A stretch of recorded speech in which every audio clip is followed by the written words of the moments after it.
Salut, c'est Lucas.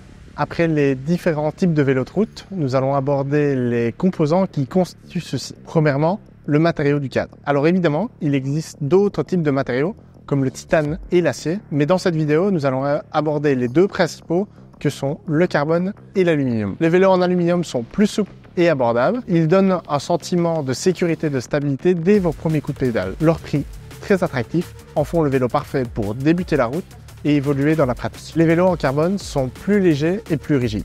Le transfert de puissance lorsque vous pédalez sera immédiat et vous le ressentirez dès les premiers coups de pédale. De manière générale, ces vélos sont plus performants que les vélos en aluminium. Deuxième élément, la transmission. Aujourd'hui, la différence majeure au niveau de la transmission se situe entre les groupes dits mécaniques et électriques. Sans rentrer dans des considérations techniques trop poussées, les groupes mécaniques sont légers et abordables. Ils demandent peu d'entretien s'ils sont utilisés de manière adéquate et en cas de problème, les réparations sont plus faciles. Les groupes électriques ont aussi de nombreux avantages: précision, simplicité, confort d'utilisation et rapidité. De manière générale, ils sont surtout axés sur le confort et la performance. Troisième et dernier élément, les roues. Un vieux proverbe cycliste dit que 50% du plaisir d'une sortie provient des roues. Il est donc intéressant de se pencher sur le sujet et voici quelques critères. Premièrement, frein à disque et frein à patin. Bien que certains puristes résistent encore et toujours, la tendance du marché va vers les freins à disque plus sûrs et particulièrement en conditions humides. Ils sont aussi de plus en plus légers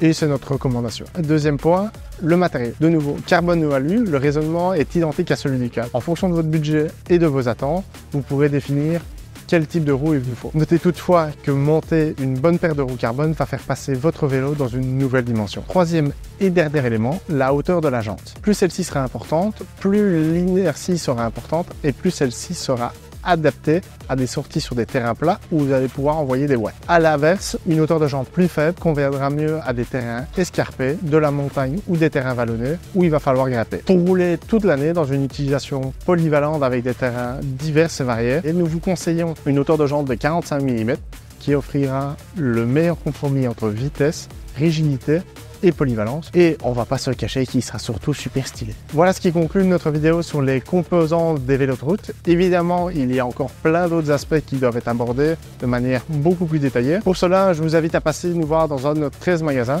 Mes collègues se feront un plaisir de vous conseiller et de vous expliquer tout ce qu'il y a à savoir. D'ici là, je vous souhaite bonne route et à la prochaine vidéo.